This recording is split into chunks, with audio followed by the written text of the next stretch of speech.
بسم اللہ الرحمن الرحیم۔ السلام علیکم ورحمۃ اللہ وبرکاتہ۔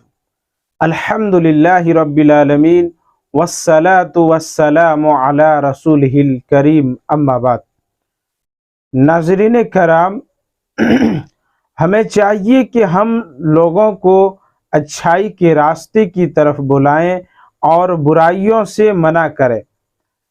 جو انسان کسی کو اچھائی کا راستہ دکھاتا ہے یا اچھائی کے راستے پر چلنے میں اس کی مدد کرتا ہے تو وہ شخص بھی اجر میں اس کے ساتھ برابر کا شریک ہو جاتا ہے۔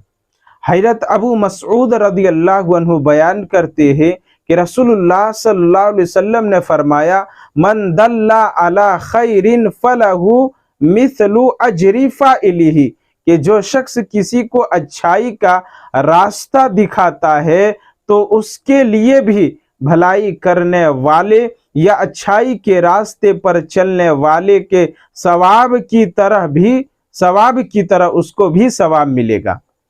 حضرت جریر بن عبداللہ رضی اللہ عنہ بیان کرتے ہیں کہ رسول اللہ صلی اللہ علیہ وسلم نے فرمایا، جو شخص اسلام میں کتاب اللہ کے مطابق کوئی اچھا طریقہ جاری کرے تو اس کے لیے اجر ہے، اور اس پر اور ان سب کا اجر بھی ہے جو اس کے بعد ان پر عمل کرتا ہے، اور ان عمل کرنے والے کے اجر میں کوئی کمی نہیں کی جائے گی۔ یعنی اگر کوئی شخص کسی کو اچھائی کا راستہ دکھاتا ہے اور اس کی وجہ سے وہ اچھائی کے راستے پر چلنے لگتا ہے یا نیکی کا حکم دیتا ہے اور وہ نیکیاں کرنے لگتا ہے، نیک کام کی طرف وہ مائل ہو جاتا ہے، تو جب وہ شخص نیکی کرتا ہے تو جتنا اس نیکی کرنے والے کو ثواب ملے گا یا اچھائی کے راستے پر چلنے والا شخص کو جتنا ثواب ملے گا اتنا بتانے والے کو بھی ثواب ملے گا۔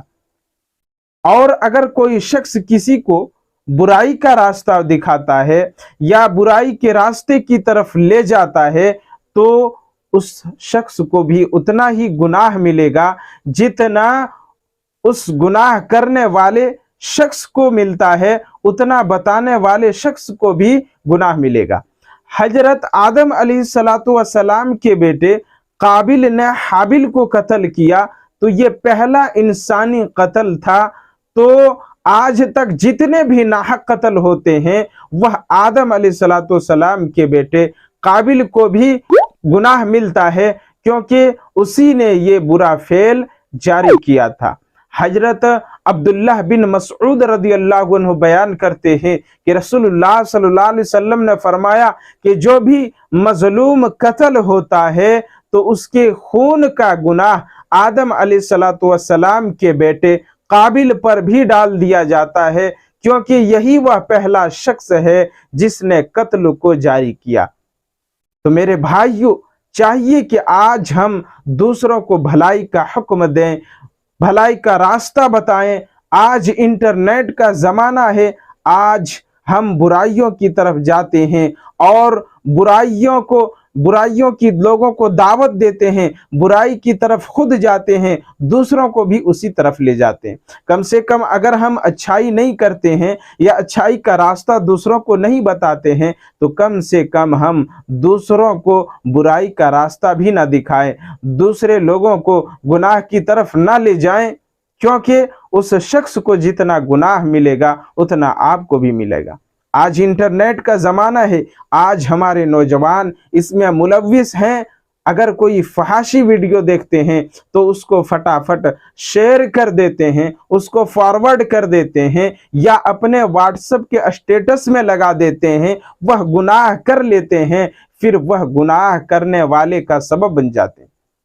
یعنی اگر آپ نے دیکھ لیا، وہ گناہ کر لیا، پھر آپ جب اس کو شیئر کر دیتے ہیں، فارورڈ کر دیتے ہیں، اسٹیٹس میں لگا دیتے ہیں، تو وہ دوسرے شخص بھی گناہ کر لیتے ہیں۔ تو اس شخص کو جتنا گناہ ملے گا آپ کو بھی ملے گا، کیونکہ آپ اس کے سبب بنے، آپ اس کا ذریعہ بنے۔ انہوں نے جو گناہ کیے آپ اس کے سبب بن گئے، آپ اس کا ذریعہ بن گئے، اس لیے کم سے کم اگر اچھائی کا حکم نہیں دیتے، اچھائی کا راستہ نہیں دکھا پاتے ہیں، تو کم سے کم گناہ کا راستہ بھی نہ بتلائیے اور برائی کا راستہ بھی نہ دکھائیے۔ تو میرے بھائیوں، ضرورت اس بات کی ہے کہ ہم لوگوں کو بھلائی کا راستہ بتائیں۔ گناہ جاریہ، یہ گناہ آپ کے کھاتے میں جاتا رہے گا۔ اگر کوئی فحاشی ویڈیو فارورڈ کرتے ہیں، اسٹیٹس لگاتے ہیں، وہ شخص دوسرے کو بھیجتا ہے، تیسرے کو بھیجتا ہے، اسی طرح بہت سارے جگہوں پر چلا جاتا ہے، تو آپ کو آپ کے کھاتے میں بھی وہ گناہ ملے گا۔ اس لیے میرے بھائیوں، ہمیں چاہیے کہ ہم لوگوں کو اچھائی کا راستہ بتلائے۔ اللہ تعالی ہم تمام لوگوں کو نیک عمل کی توفیق نصیب فرمائے، آمین۔ السلام علیکم ورحمۃ اللہ وبرکاتہ۔